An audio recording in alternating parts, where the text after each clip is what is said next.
You're tuned to Risky Business. I'm your host, Bryan Hattingh. With me in the studio, our esteemed guest, Megan Harrington-Johnson. Megs, hi, welcome to the show. Hi, Brian. Hi, Jonathan. Yeah, we were musing about how long it's been since you've been on the show, and it's like nearly 10 years. I can't believe it. Yeah, well, as you were saying, I think you had me on the show last when I was at my previous firm, and my current firm is already 8 years old. So it's a good 10 years. There you go.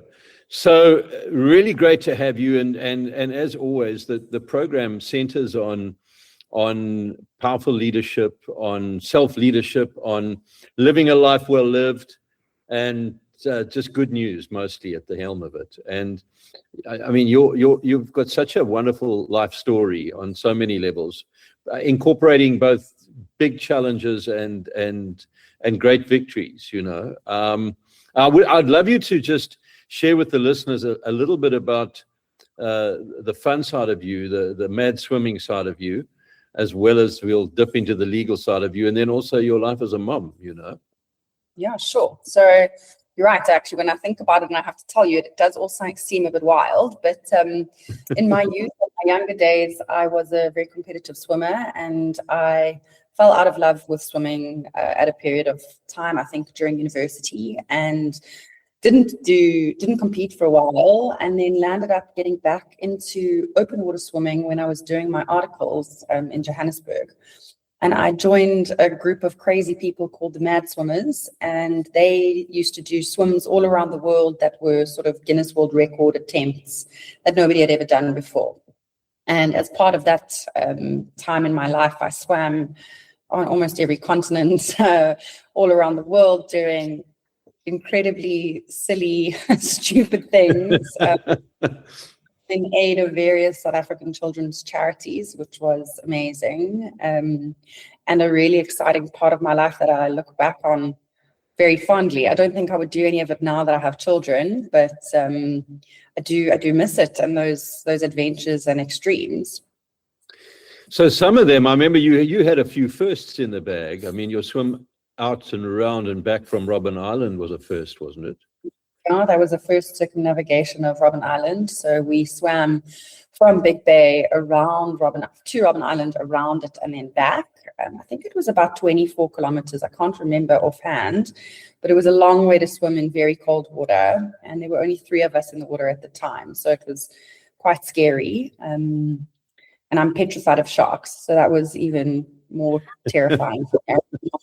For the whole night before the swim, and getting onto the beach, and it was dark, and we had to get into the water, and I was petrified, but all in aid of a good cause. But I'm going to just stop there and say to you, that's such a significant thing about great leadership, is understanding that fear is the birthplace of courage. That in the absence of fear, you can't have courage. And it's standing in those type of situations where it's overwhelmingly daunting and even to the point of terrifying, and yet you still remain just committed to your convictions and go and do it, you know?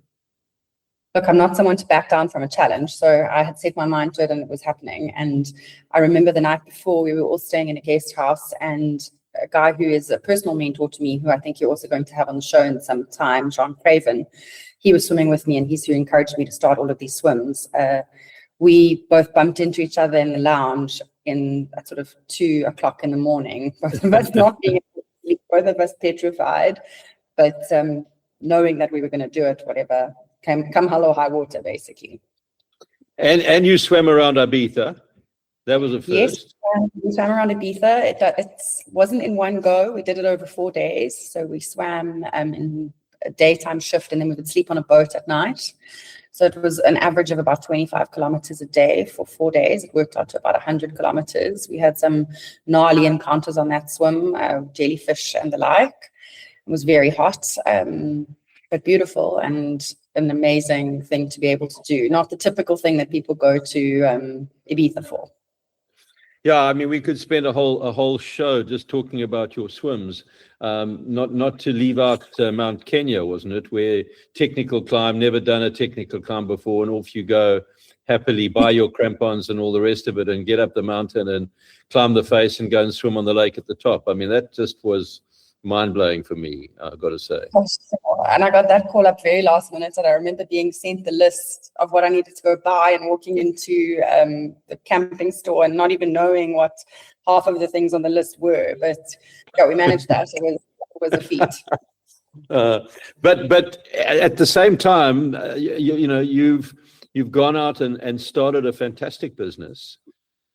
I know you've won a number of awards and acclaims, and it would be nice if you shared a couple of those. But big kudos to you, and you've built a great practice. And my question is what was it that convinced you and convicted you of this was going to work and work in the way that it did? I don't think I was ever convinced. I was petrified the whole time. I have been fortunate that it did succeed, and it has done very well. And we've built a very successful firm, I think of about 20 attorneys now. So I am proud of that. It wasn't just me. I have a very good business partner, and I think that's key to the success in these types of things, is to be able to have somebody that you can rely on and bounce ideas off of, and be in the deep end with at times, because to be completely by yourself in that is really, really difficult. So a lot of our success, I think, I attribute to us being good partners, a good working team. But no, at no stage did I think it was a sure thing. In fact, I have moments where I am panicking today about, what like. I think that's just business ownership for you. And, I was trained to be a lawyer. I wasn't trained to be a businessman. So when I first started, I didn't even know how to create an invoice or, what VAT meant. So it was a very steep learning curve. And tell me, in your choosing people to come in and join you, what are the things that you look for? So I always believe that you can teach a skill. So I look for attitude. That's my biggest thing is, are they willing to get their hands dirty and to jump in fully clothed, basically? And if I can gel with the person, then I see them being a part of the team, because for me, it's all about the team and how we work together.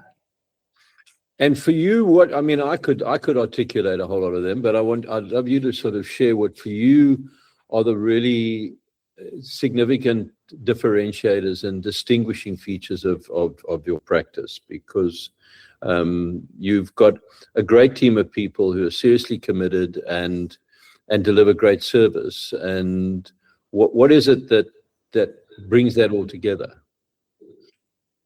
I think we are very persistent with client relationship management and feedback. So it's very important to me that our clients know what's going on at all times, because the law is a bit of a foreign beast to most people, and we want you to feel that we are on your matter at all times, even if nothing's happening. So I drill that into our team and our staff, that you really just have to look after the client the whole time. Make sure they know what's going on. Update them even if there's nothing to update them on, because sometimes the law can be slow, and that's frustrating for people that aren't involved. I also think we try to learn people's businesses wholeheartedly and provide kind of a cradle to grave service, so that you don't need to be jumping from one place to another. You know who your go-to person is, and we'll sort it out for you no matter what the issue. So we are problem solvers above all else, and you come to us, we solve your problems, and we try to do it all holistically. Absolutely. And the changing face of law in South Africa, how does that... Sure, it's an interesting time to be a lawyer. I wouldn't want to be a newly qualified attorney right now. I think AI is coming in and we're seeing more and more people trying to rely on it. It's not yet there, but it does have amazing capabilities. I think there's always going to be place for legal minds that have years of experience, but the lower level attorneys, I think, are starting to panic to a degree.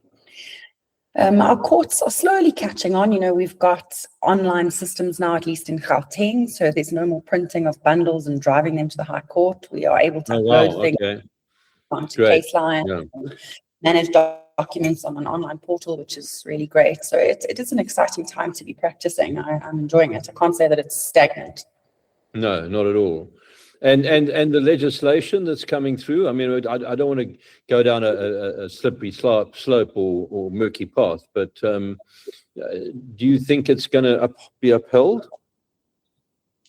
Well, I think that there's a variety of things that are up for challenge at the moment, and there's just so much legal debate happening in legal circles right now.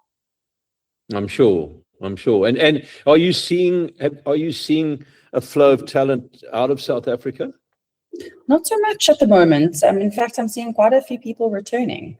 Is that so? Yeah. That's quite encouraging. And I saw one of the legal rooms where a woman's practicing in Australia and is saying she wants to come back, and what does she need to do to convert her qualification from there, and that's very interesting to me. So it makes me feel quite positive. That's nice to know. That's great to know. And Megan, the mom. Yeah, sure. I wasn't a mom the last time we did this, right? No, exactly. Climbing up mountains and doing ridiculous things. So yeah, I'm the mom of two little girls, Mackenzie and Harlow.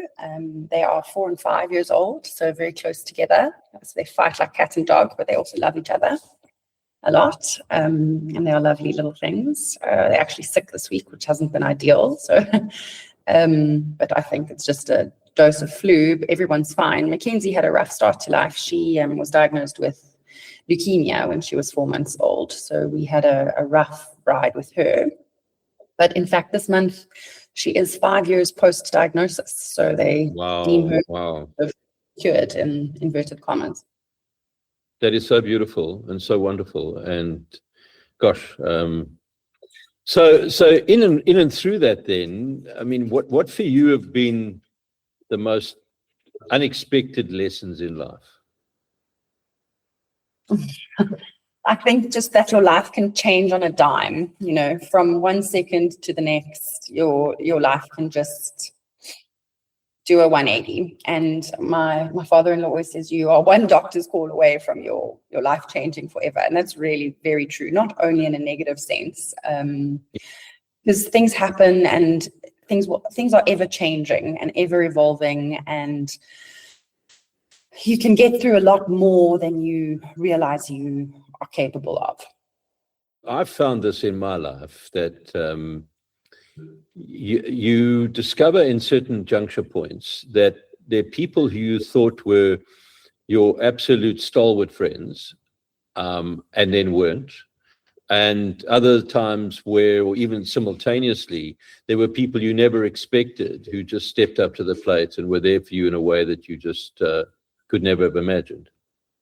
Yeah, definitely. And we saw that a lot when Mackenzie was sick. We were locked into a hospital in isolation for at least just over a year because it was COVID. And then you really, really saw who showed up for you. My husband has a friend who was the only person, I think, who was at the hospital every single day. Even when we were not allowed out, he would pop past and have a coffee in the car park and look up at us in the room in isolation on the 3rd floor. But every single day without fail, and that will be a friend for life. They're never going anywhere else. So yeah, you really, and for instance, my business partners were unbelievable during that period of time. And I think that only strengthened our business as well, because if you can go through something like that and stick by your partner, you know that you as a partnership are going to survive anything. Absolutely.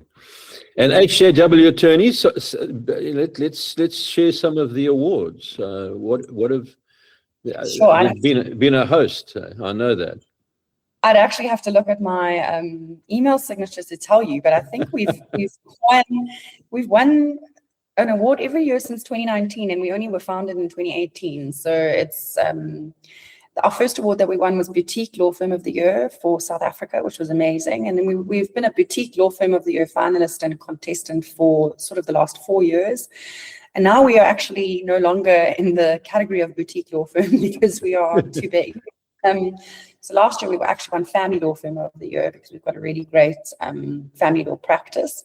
And the year before that, we won Boutique Commercial Law Firm of the Year. So some nice accolades in our history, which is a testament to our people, I suppose. That's wonderful.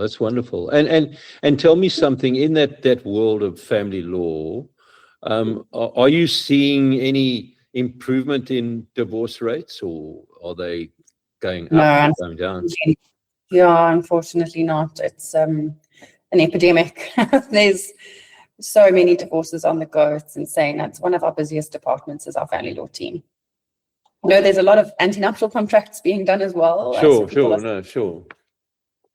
But in that, I mean, it could be such an important message to the listeners around just an observation of life. I mean, these breakdowns that occur. I mean, my observation is that people don't actually think enough and talk enough before they get married. They don't actually, in many instances, they haven't yet established the framework of being best friends. Romances has been the influencing factor. And so often people don't have those really important discussions, almost like business type discussions of, okay, so what are your thoughts and our thoughts on having children, growing a business, owning our property, whatever. Buying things, selling things, correct. And I think a lot of people also don't know who they are when they rush into a marriage, unfortunately. And then I often see people just becoming themselves during a marriage, and then they're no longer compatible. But yes, ultimately, a marriage is a business decision. Unfortunately, if you look down to the bones of it, you are forming a partnership, and that partnership can have very extreme consequences, especially when it breaks down. So I do think that people should almost be having to do a course before they're allowed to get married. Well, definitely to have children, but to at least to get married, how do we handle purchasing something? How do we handle debt? Are you going to work? Am I going to work? What is it going to look like? Who's going to raise the children? What are our views on child rearing? There's so many things that really a couple needs to know about one another before they can be sure that type of a partnership is in fact going to work. And I know one of the things that you do really well and incorporate in that whole delivery is around mediation. And do you find that you're able to get some levels of success from that, of actually getting people to stop, breathe, step back, pause, reflect, and re-engage?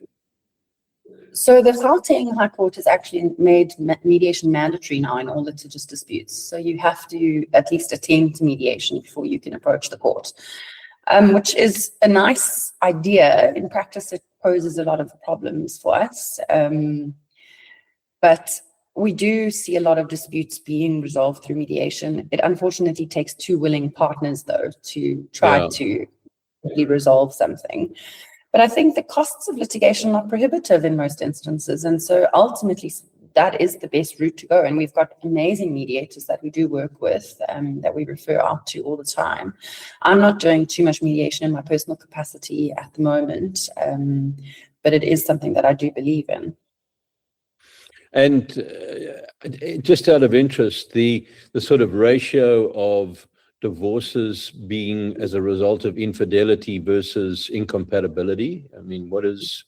It's a lot more incompatibility. Really? Yeah. Well, an occasional issue around some sort of infidelity, but most of the time it's incompatibility related. Unfortunately, if there is infidelity, it does become a more litigious type of matter. People are then less inclined to negotiate amicably, because obviously there's hurt feelings involved and egos, and those unfortunately are sometimes more ugly. But a lot of the time it's simply just growing apart. Most of the time it's simply just growing apart. And I think that speaks to the issue you touched on, which is lack of self-awareness and people actually knowing what they want. What they want and why they're doing it, what's the intentionality here? So much of it is sort of spawned by the instant gratification world, and the do it now, have it now, be here now thing, which really doesn't work on its own. It's such a gamble. Absolutely. Yeah, I use a sort of a metaphor or anecdote of saying, if you imagine a triangle, And at the base of the triangle are the two partners at either end, the husband and wife, or the two partners, whatever. And at the apex of the triangle is a single point of purpose. So if you both share, which obviously necessitates good philosophical discussion and companionship and what are we doing and why are we here and what are we moving towards, if you share that common purpose, as you move towards that common purpose, you draw closer and closer together. If you don't have a common purpose, then you're just going to draw further and further apart. Just diverging. Yeah, 100%.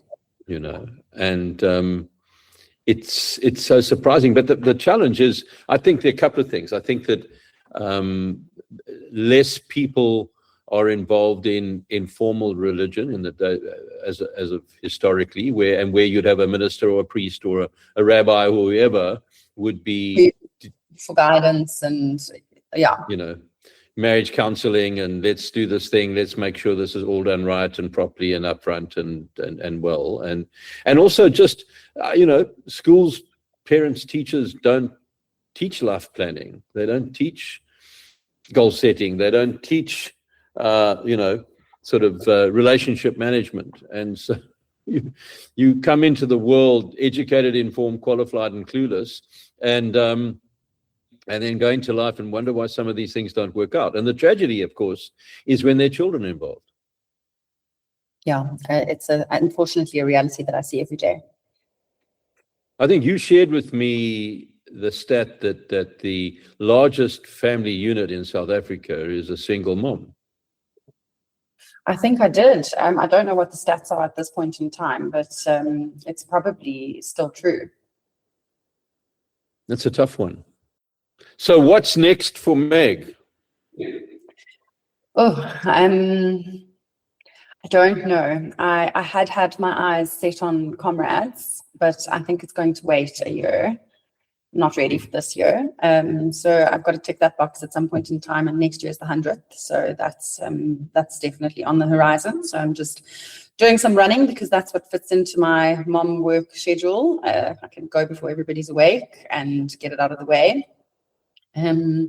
John keeps trying to convince me to go and do some swims with him, but I'm not sure my husband would be that happy about me swimming in more shark-infested waters. Yeah. So that might have to wait for a period of time unless I up my life insurance considerably. But that's what we're looking at, and then just continuing to grow the firm and go from strength to strength. That's wonderful. And did you do 2 Oceans this year? I didn't. I got an injury right before and had to pull out, and I had the biggest FOMO of my life. It was awful. I can imagine. Oh my word! And do you do any cross country running? I don't do any trail running. We live in an estate in Joburg, and I run in the estate here just because it's the easiest thing for me. So yes. To the extent that you can call those paths that run along the river cross country running, yes, I do that. But I'm much more comfortable on a road than on a mountain. Okay. So I know that you have many things to do, and it's been wonderful having you step into the studio and speak to us. Any parting shot advice to the world out there of how to live a richer, fuller, more engaged, inspired life? Big ask, I know. Yeah, I don't really have I don't have the answers. I'm also still grappling for them. But one thing that really does help me in my life is I wake up early. I don't know if I wake up early, I get a lot done before the sun gets up. I make sure I do my exercise in the morning, and it just sets me up for the day. And I think that's sort of sets you on the right path, and then you're A for a way. And taking time to be grateful. Sure, I need to do that more, Brian. I am guilty of not taking enough time off or stepping back and acknowledging my life and how great it is, because it is. And maybe, doing talks like this helps me to realize that, we have this amazing, incredible life that we've built together, myself and Bronson, with our girls. And you're right, you do need to step back and acknowledge that at some point. So here's something you can take away from today. It's a beautiful practice, and do it in that morning when you wake up early and you're on your own. Is out loud just once say, I'm grateful for whatever. Each One day. thing. Yeah. Just one thing I'm grateful for. And it puts beautiful chemicals into your system. It is profoundly impactful, and it sets a stage for your subconscious mind to work in that state. I said to somebody the other day, it's not just about stepping into a state of gratitude. It's allowing gratitude to step into you. And so by saying, I'm grateful for, and something meaningful, you'll be absolutely amazed at how that impacts you and sets you up for the day. I believe it. I do think that that's something that I can try and implement. Thank you. And also one other thing, which I'm sure you do anyway, but just to appreciate one another and say that, I really appreciate you for, and it's and as we do that, we discover that, because life is just, it's so quick. I mean, goodness. Yes, it's so quick. It happens very fast in a blink. And it's so good to be able to, insofar as possible, to be in the moment as well as through time. And so you have so much to celebrate and to cherish, and you've got beautiful people and a lovely family, and just keep telling them you love them. Thanks, Bryan. I will. Thank you for coming on the show. It's been such a pleasure. It always is. Love having you on the program, and just take care of yourself and each other, and may you go from strength to strength. Thanks so much, guys. Have a great afternoon. Bye. Thank you. That was Megan Harrington-Johnson, the CEO and founder of HJW Attorneys. And if ever you need somebody to do exceptional legal work for you, they're the people you should speak to. And I'm reminding you that if you're not with the ones you love the ones you're with, and take time to show and tell them just how much you do. And take some time to love yourselves, and be good to each other, be kind, don't do harm, and have a wonderful, wonderful week.